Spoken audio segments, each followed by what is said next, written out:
Welcome to the deep dive. Today, you and I are going to zero in on a truly explosive moment in Mary Shelley's Frankenstein, specifically Chapter 10. Right. We've got the original text as our source, and our mission is pretty straightforward: to unpack that first really intense confrontation between Victor Frankenstein and his creation. Yeah, amidst the Alps. Stunning setting, but brutal. Exactly. For you, this is a direct route to understanding a pivotal point in this, well, foundational story. You grab those crucial insights about creation, responsibility, good and evil, without needing to tackle the whole novel right now. Absolutely. The single chapter is where so many of the novel's core tensions just snap into focus. By really digging into this encounter, we can understand that fundamental clash, creator versus creation, and trace the arguments that, well, they drive the rest of the story. Okay, so let's paint the picture. Chapter 10 opens, Victor's in a state of, profound emotional chaos, right? He's desperately seeking some kind of comfort, some kind of salve for his, shattered soul in the overwhelming power of nature. We find him near the Arveiron River, right at its glacial source, this huge river of ice carving its way down. Shelley gives us this incredibly vivid scene. Towering, jagged peaks, the glacier edge hanging over, broken trees scattered about. It's really stark, imposing. It is. And initially, it seems to offer him some relief. Victor even says these sublime and magnificent scenes afforded me the greatest consolation. Nature lifts his spirits, calms his anguish for a bit. Right, he even falls asleep there, almost like nature's offering peace. Understanding this romantic ideal, nature as restorative, it really highlights Victor's despair and maybe the irony of his later creation. But what's fascinating here is that turning to nature for healing, Victor's burdened by immense guilt, grief. He seeks solace in its grandeur. Yeah, it's a classic romantic theme, that connection to nature's sublime power it overwhelms and restores. But I wonder, is it genuine reliance or more like a temporary escape? That's a great question. Does Shelley suggest nature can really heal that kind of trauma? Because that peace doesn't last, does it? No. The very next morning, gone. The soul-stirring vistas, replaced by heavy melancholy. The weather turns pouring rain, thick mists hiding the mountains, his mighty friends. But, in his typically driven way, he decides to push on, to ascend Montanvert. He specifically remembers the sublime ecstasy that View gave him before, that feeling that lifted his soul. Right, chasing that high again. And he decides to go alone, no guide, wants to preserve this solitary grandeur. This persistence, despite the bad weather, it really speaks to his almost manic state. He's not just after a view, he's desperately chasing that feeling. That transcendence. And the solitude feels significant too, doesn't it? Almost mirroring the isolation he forced on his own creation. Absolutely. That relentless pursuit of the earlier feeling, even as conditions worsen, shows his desperation.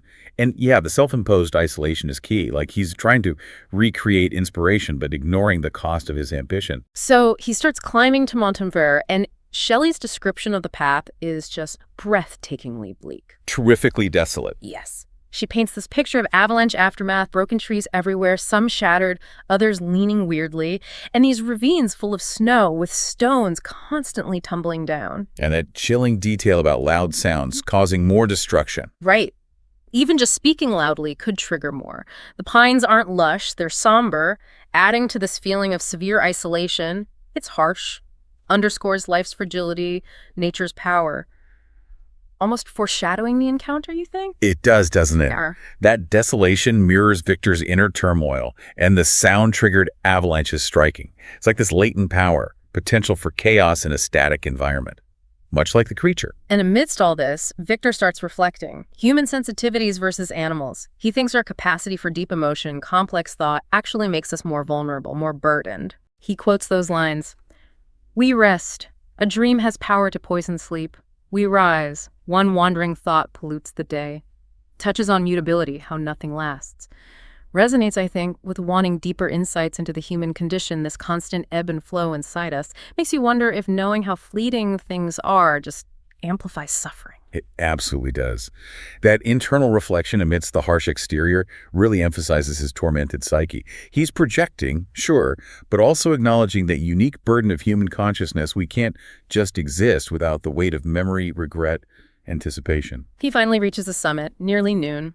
Thick mist at first. But then a breeze, clouds part, and he steps onto the glacier. Shelley calls it a sea of ice, uneven, fractured with deep crevasses. Immense. Huge, Almost a league across, takes him 2 hours to traverse, and then, through the mist, he sees it. Mont Blanc. Awful majesty. For a second, his heart swells, almost joy. He exclaims about wandering spirits. That brief resurgence of hope connecting to the sublime, it's crucial. Sets up such a stark contrast with what's next. Highlights what Victor's about to lose, that potential for solace, for wonder in nature. Almost like a last gasp of innocence for Victor, a reminder of the beauty and peace he was capable of versus the horror he's unleashed and is about to face. And then the moment of truth. Yeah. Suddenly sees a figure approaching, superhuman speed, effortlessly bounding over crevasses he'd carefully navigated.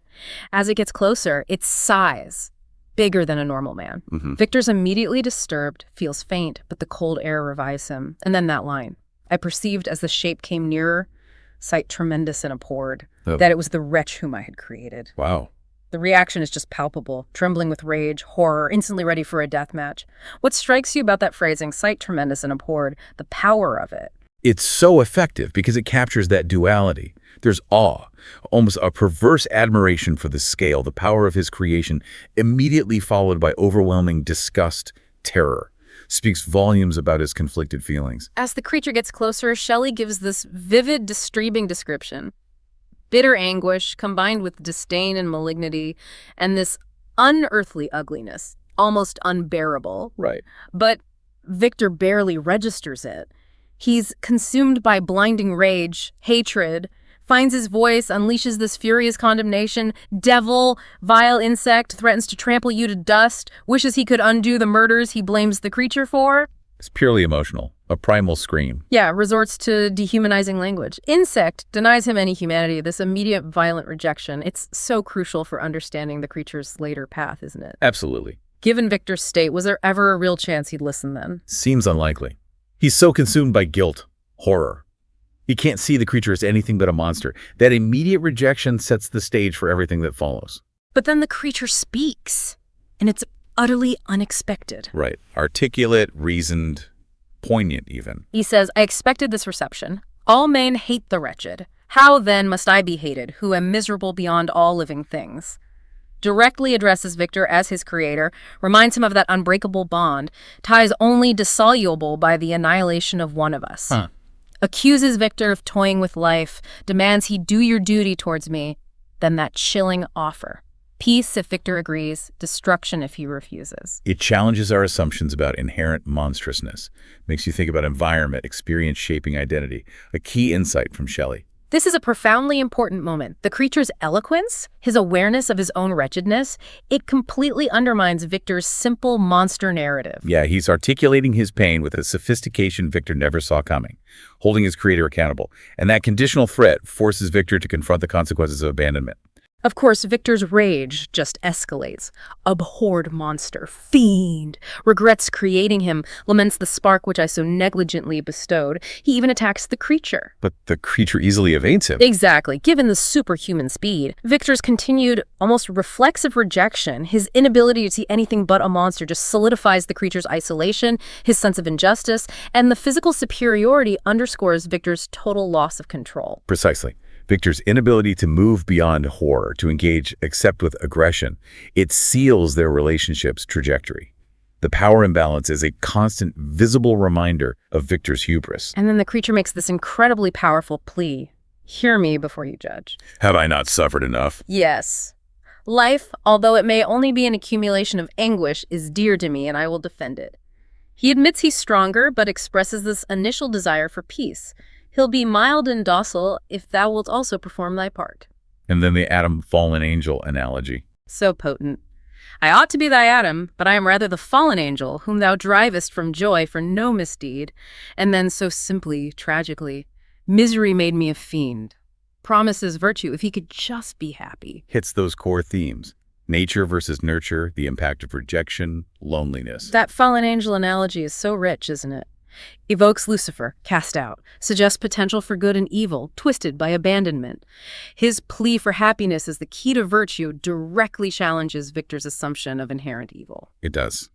Reframes the creature not as inherently monstrous, but capable of both, his path tragically shaped by rejection and hostility.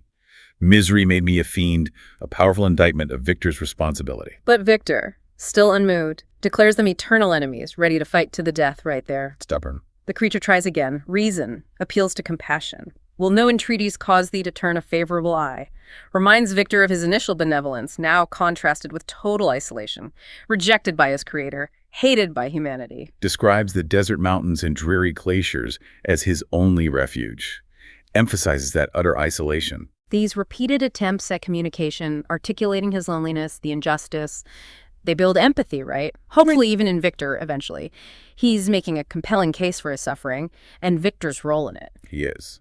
And it highlights the breakdown in communication, empathy. The creature tries to bridge the gap with reason, appeals to their shared origin, but Victor's fear and prejudice are just this impenetrable wall. He even warns Victor about potential destruction if his misery continues. Pleads again, just listen to my story before condemning me. Invokes that basic legal principle, even the guilty get to speak. That legal analogy is fascinating, isn't it? Appealing to fairness, justice, something Victor, in his rage, has totally abandoned. Suggests an intellectual moral development Victor won't acknowledge. It does. Underscores his capacity for abstract thought, understanding moral principles, complicates Victor's simplistic, mindless monster view. Yeah. Finally, Victor, visibly shuddering, but maybe a flicker of obligation, fear. He tentatively agrees to listen. A breakthrough, sort of. And the creature, in this dramatic, symbolic gesture, covers Victor's eyes. Thus I relieve thee. Thus I take from thee a sight which you abhor. Demands compassion based on his former virtues. Invites him to the hut to hear his long and strange tale. Right, setting the terms. Makes it clear. His future actions, harmless life or scourge, depend entirely on Victor's decision after hearing the story. So they head to the hut. Victor's full of internal conflict, curiosity warring with revulsion, a dawning, unwelcome sense of duty mixing with hope the creature will confess to the murder. Feels like a crucial turning point. Doesn't it? Victor's curiosity, maybe that sliver of responsibility, finally outweighs the horror. And the eye covering feels like a temporary power shift, highlighting Victor's entanglement. It absolutely is. Marks a shift in the dynamic. The creature, through arguments and actions, gains some control, at least for now. Sets the stage for the narrative to shift perspective, from Victor's horror to the creature's experiences. So for you, the listener, the key takeaways. This intense encounter against that immense, indifferent nature, it's the catalyst for everything else. We've seen the stark contrast. Victor's immediate rejection versus the creature's surprising reasoning, his emotional appeal. Those themes, creation, responsibility, isolation, misery-corrupting benevolence, they're all laid bare right here. In their rawest form. By focusing here, you've got a concentrated understanding of this major turning point. You've seen the initial fracturing of that creator-creature bond, the core conflict articulated. It's a powerful snapshot. Exactly. Why? You've witnessed the genesis of the conflict. Victor's fear, the creature's pain. This chapter encapsulates the tragedy at the heart of Frankenstein. Finally, I really want you to consider this. Think about the power of perspective. At this crucial point, whose account are you more inclined to believe? And maybe more importantly, why? What does this initial fraught confrontation really suggest about the true nature of the so-called monster? It really makes you reflect, doesn't it? On judgment, the blurry lines between victim and oppressor,